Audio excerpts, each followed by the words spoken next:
श्रोताओं का स्वागत है।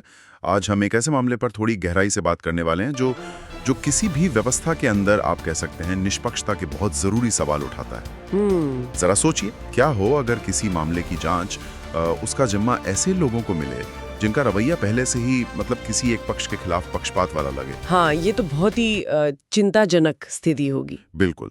तो हमारे पास जो स्रोत हैं वो हाल ही में सामने आए बीएसए शिक्षक बेल्ट प्रकरण पर ही हैं। बीएसए मतलब बेसिक शिक्षा अधिकारी जी। शिक्षा विभाग में एक अहम पद होता है और ये बेल्ट प्रकरण, ये घटना काफी चर्चा में रही है।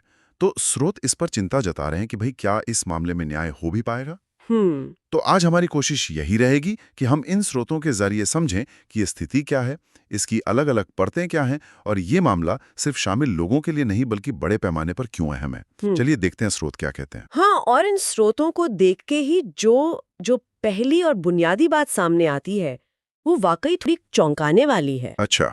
ऐसा बताया जा रहा है और स्रोत इसी पर जोर दे रहे हैं कि इस प्रकरण की जांच के लिए जिन अधिकारियों को नियुक्त किया गया है ना जी। वे कथित तौर पर ऐसा कहा जा रहा है कि वो एक ऐसे शिक्षक संघ यानी एसोसिएशन के सदस्य हैं जिसने पहले ही इस मामले में जो प्रधानाचार्य शामिल हैं उनके खिलाफ सार्वजनिक तौर पर एक निंदा प्रस्ताव पास कर दिया है। निंदा प्रस्ताव मतलब औपचारिक रूप से आलोचना।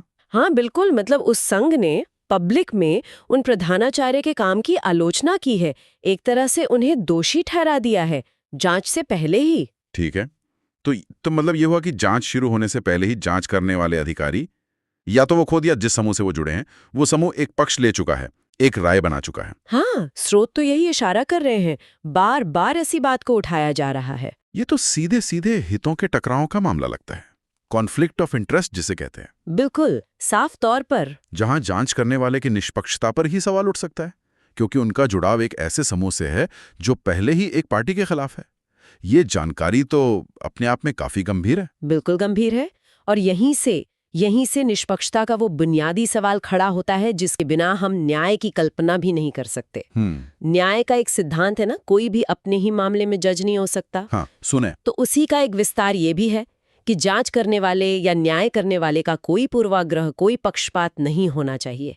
लेकिन जैसा स्रोत बता रहे हैं, अगर जांच अधिकारी उसी समूह का हिस्सा हैं जिसने पब्लिक में प्रिंसिपल की निंदा कर दी, तो फिर ये उम्मीद कैसे करें कि जांच बिना किसी झुकाव के होगी। स्रोत बहुत साफ शब्दों में ये सवाल पूछ रहे हैं, क्या ऐसे माहौल में निष्पक्ष जांच संभव है? ये सवाल वाकई सोचने वाला है, क्योंकि अगर जांच की प्रक्रिया ही शक के दायरे में आ जाए तो फिर उसके नतीजे पर कौन भरोसा करेगा। सही बात है। ये सिर्फ एक प्रोसीजरल फॉर्मेलिटी का मुद्दा नहीं है, ये तो न्याय मिलने की जो पूरी उम्मीद है उसी पर सवाल खड़ा कर देता है। बिल्कुल। स्रोत इसी बात पर चिंता जता रहे हैं। उनका इशारा है कि भाई अगर नींव ही कमजोर हो, यानी जांच की प्रक्रिया ही पक्षपाती लगे, तो उस पर न्याय की इमारत कैसे खड़ी होगी। सही कहा आपने। और अगर हम इसे थोड़ा और बड़े नजरिए से देखें, जैसा कि स्रोत हमें सोचने को कह रहे हैं, तो ये सिर्फ इस एक मामले की जांच की विश्वसनीयता का सवाल नहीं रह जाता। अच्छा। ये पूरी व्यवस्था पर, वो जो प्रशासनिक या न्यायिक प्रक्रिया है उसकी विश्वसनीयता पर एक बड़ा प्रश्न चिन्ह लगाता है। ये कि अगर एक जगह ऐसा हो सकता है तो कहीं और भी हो सकता है। हाँ बिल्कुल। सवाल उठता है कि क्या हितों के टकराव को पहचानने और रोकने के लिए कोई मजबूत सिस्टम है भी या नहीं। स्रोत कहीं ना कहीं इन व्यवस्थागत कमियों की तरफ भी इशारा कर रहे हैं, ऐसा लगता है। एक ऐसी प्रक्रिया जिसपे भरोसा ही ना हो, उसका नतीजा चाहे जो भी निकले वो हमेशा शक के दायरे में रहेगा। और भरोसे की बात आपने की तो स्रोत हमें इस मामले के एक और बहुत जरूरी पहलू की याद दिलाते हैं, इसका मानवीय पक्ष। हाँ, ये अक्सर रह जाता है। अक्सर हम ऐसे प्रशासनिक मामलों में नियमों की, प्रक्रियाओं की, पदों की बात करते हैं, पर हम भूल जाते हैं कि इनके बीच में इंसान होते हैं। बिल्कुल। स्रोत याद दिला रहे हैं कि इस मामले में सिर्फ एक प्रधानाचार्य या कुछ अधिकारी नहीं है, बल्कि एक व्यक्ति है और शायद उनका पूरा परिवार है जो इस सब से गुजर रहा है। ये सोचना जरूरी है, जैसा स्रोत कह रहे हैं, कि उस व्यक्ति और उसके परिवार पर क्या बीत रही होगी जब उन्हें लगे कि न्याय की उनकी उम्मीद ही धुंधली पड़ रही है क्योंकि जांच करने वाले ही शायद निष्पक्ष ना हो। हाँ, ये मानवीय पहलू ये अक्सर हम नजरअंदाज कर देते हैं। स्रोत एक बहुत ही मार्मिक सवाल उठाते हैं, जैसा आपने कहा। सोचिए एक परिवार पर क्या बीतती होगी जब न्याय की उम्मीद ही कमजोर पड़ जाए। ये सिर्फ एक इमोशनल अपील नहीं है, ये हमें उस स्थिति की गंभीरता बताता है जब किसी को लगता है कि उसे सिस्टम से ही न्याय नहीं मिलेगा।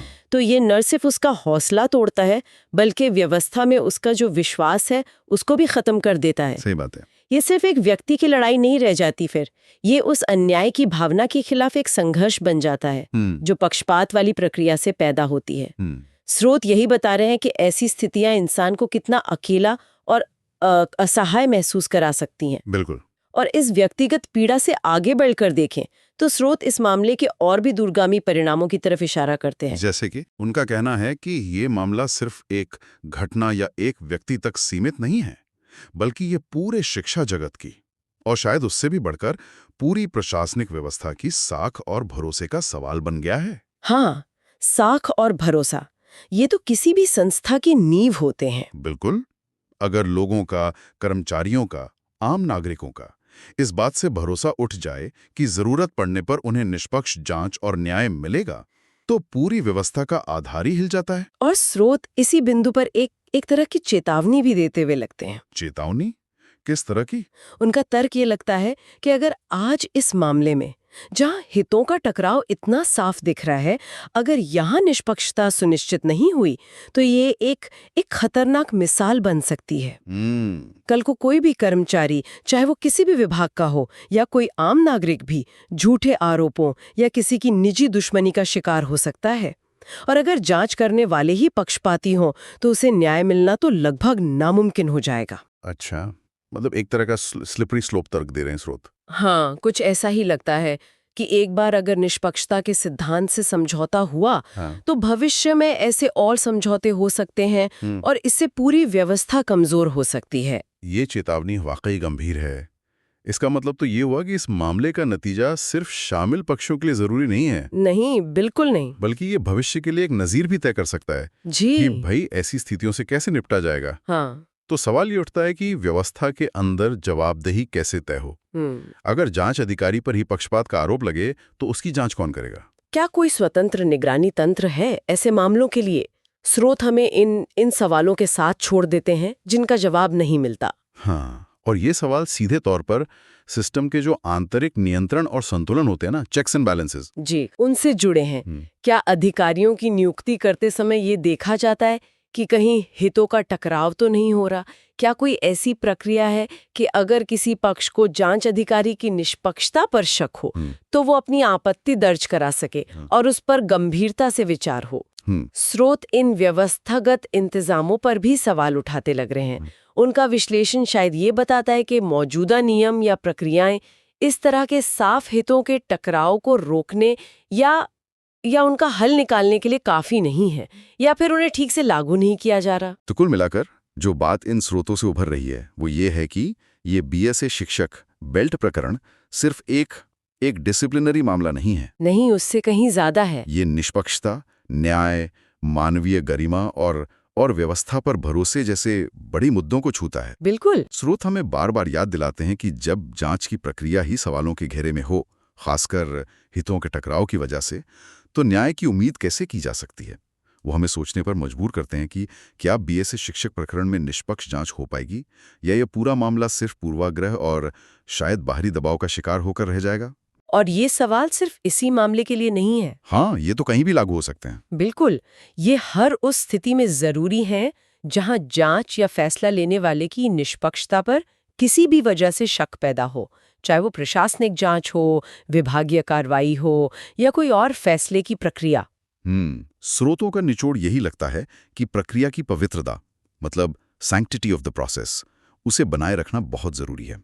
न्याय न सिर्फ होना चाहिए बल्कि होते हुए दिखना भी चाहिए। बिल्कुल। अगर जांच अधिकारी किसी ऐसे समूह से जुड़े हैं जिसने पहले ही एक राय बना ली है, तो न्याय होता हुआ कैसे दिखेगा, भले ही वो व्यक्तिगत तौर पर निष्पक्ष रहने की कितनी भी कोशिश क्यों न करें। हाँ, ये बात तो है। यहीं पर हितों के टकराव का सिद्धांत इतना जरूरी हो जाता है। ये सिर्फ असल पक्षपात को नहीं बल्कि पक्षपात की आशंका को भी दूर करने की बात करता है। तो इसका मतलब ये है कि हमें ऐसी प्रक्रियाओं को बहुत ध्यान से देखने और समझने की जरूरत है, ये सिर्फ कोई किताबी बहस का मुद्दा नहीं है। नहीं, बिल्कुल नहीं। जैसा कि स्रोत इशारा करते हैं, ये सीधे सीधे लोगों की जिंदगी, उनके करियर, उनकी इज्जत और सबसे बढ़कर व्यवस्था में उनके भरोसे से जुड़ा है। हाँ। जब स्रोत कहते हैं कि ये पूरे शिक्षा जगत की साख और भरोसे का सवाल है, तो इसका असर बहुत गहरा है।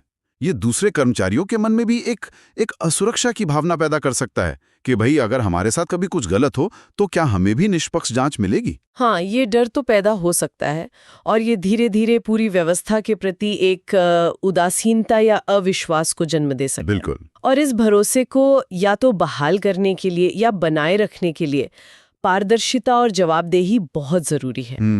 स्रोतों का विश्लेषण हमें इसी तरफ सोचने पर मजबूर करता है। क्या जांच प्रक्रिया पूरी तरह पारदर्शी है? क्या जांच के नतीजों का आधार साफ तौर पर बताया जाता है? क्या हितों के टकराव की स्थितियों को एक्टिवली पहचाना जाता है और उनका समाधान किया जाता है? अगर इन सवालों के जवाब हाँ में नहीं है, तो व्यवस्था की साख पर सवाल उठना तो लाजमी है। और स्रोतों से ऐसा लग रहा है कि इस खास मामले में इन सवालों के जवाब शायद उतने संतोषजनक नहीं है। तो आज हमने बीएसएस शिक्षक बेल्ट प्रकरण से जुड़े इन स्रोतों पर एक विस्तृत नजर डाली। जो मुख्य चिंता उभर कर आई वो जांच अधिकारियों की कथित पक्षधरता और हितों के टकराव को लेकर है जी। क्योंकि उनका जुड़ाव एक ऐसे संघ से बताया जा रहा है जिसने पहले ही संबंधित प्रधानाचार्य के खिलाफ निंदा प्रस्ताव पारित कर दिया है।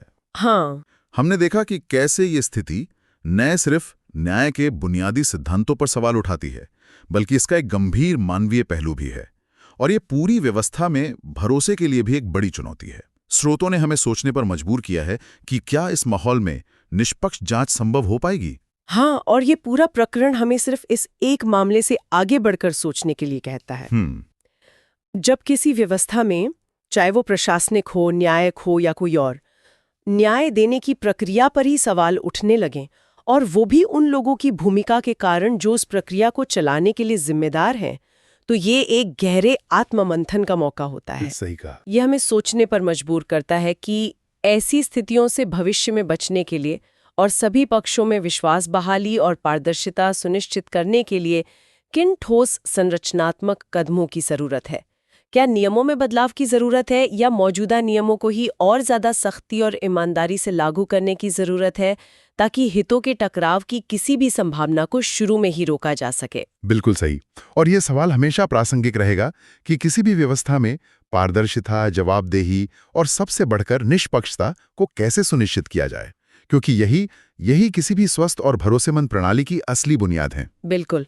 इसी विचार के साथ आज की ये चर्चा यहीं समाप्त होती है।